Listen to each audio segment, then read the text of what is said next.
Imagina el Coliseo de Roma, abarrotado de gente, con el rugido de miles de voces que resuena como un trueno.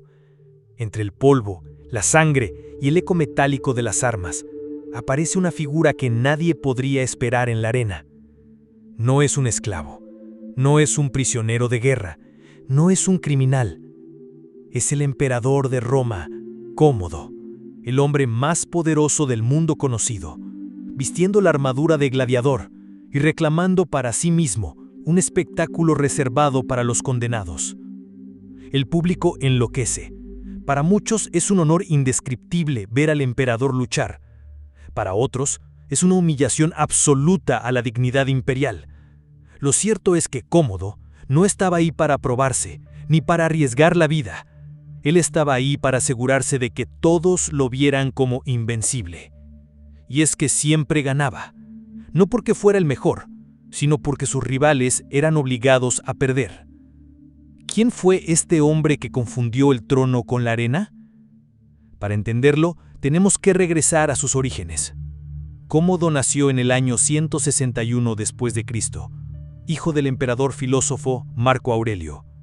Mientras su padre meditaba sobre la naturaleza del deber, la fugacidad de la vida y el valor de la razón, Cómodo parecía ajeno a toda esa profundidad. Desde niño mostró un carácter caprichoso, amante de los lujos y de la adulación. Donde Marco Aurelio veía responsabilidad, Cómodo veía espectáculo. La diferencia entre ambos era tan grande que los propios contemporáneos no podían creer que un hijo así hubiera salido de un hombre tan respetado. Marco Aurelio soñaba con dejar un legado de justicia y sabiduría. Cómodo soñaba con aplausos y con su nombre grabado en todas partes. En el año 180, tras la muerte de su padre, Cómodo heredó el trono. Roma esperaba continuidad en la estabilidad que había marcado el gobierno de Marco Aurelio. Pero desde el primer momento, quedó claro que el nuevo emperador no estaba interesado en la política ni en la administración del imperio. Su pasión estaba en otro lugar: los juegos, los combates, el espectáculo. Y entonces ocurrió lo impensable. El emperador decidió bajar a la arena. El Coliseo, que había sido testigo de luchas mortales, ejecuciones y espectáculos grandiosos, se convirtió en el escenario de un emperador que quería vivir como gladiador.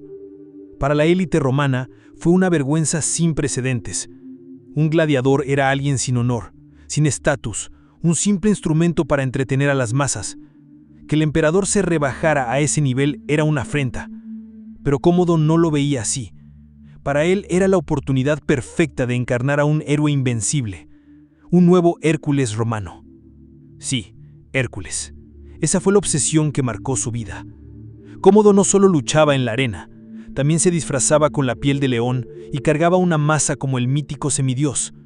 Mandó erigir estatuas suyas vestido como Hércules y exigía ser adorado como tal.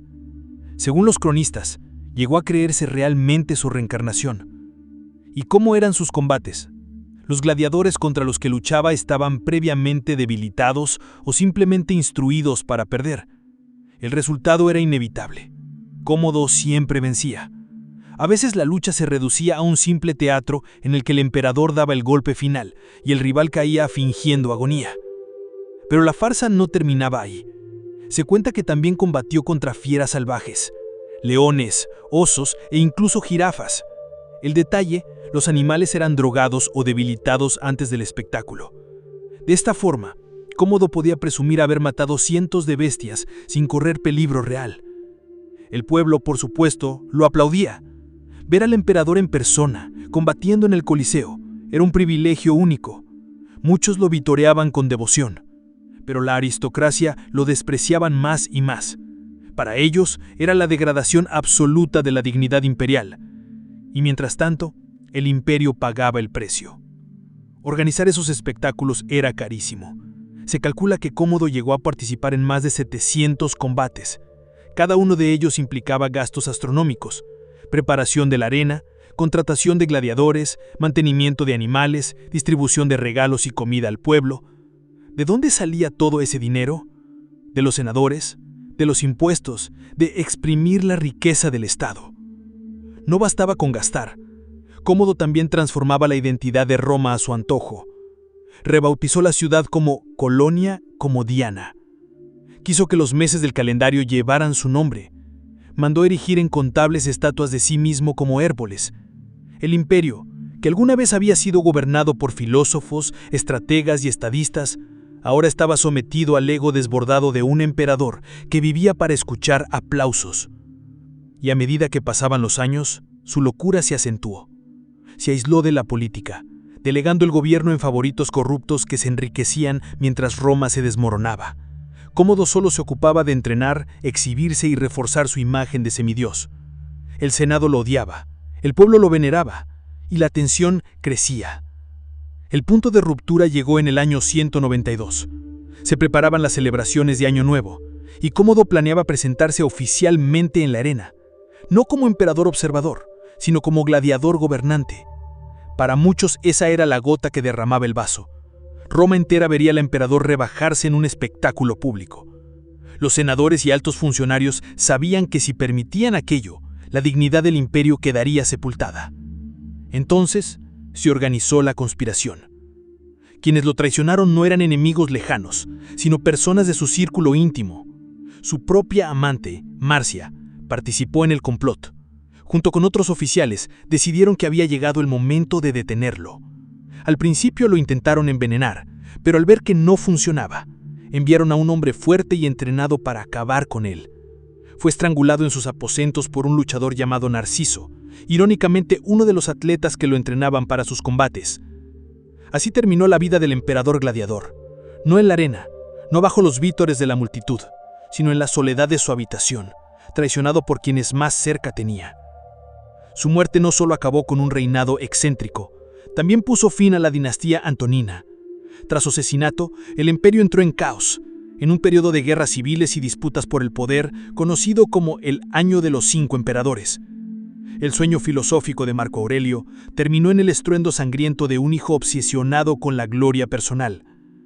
El legado de Cómodo es contradictorio. Para el pueblo, fue un emperador que les regaló espectáculos únicos. Para la élite, un tirano que dilapidó la dignidad del trono. Para la historia, un ejemplo perfecto de cómo el poder puede corromper la mente y transformar a un hombre en una caricatura de sí mismo. Hoy su figura sigue fascinando. El cine lo retrata como villano, la historia lo recuerda como excéntrico, y los cronistas antiguos lo describen con una mezcla de horror y asombro. Lo cierto es que la realidad supera la ficción.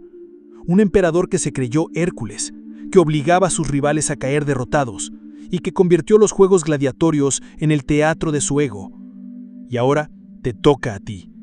¿Fue Cómodo un excéntrico que solo quería entretener al pueblo? ¿O un tirano cuya obsesión personal llevó a Roma a la decadencia? Déjame tu opinión en los comentarios.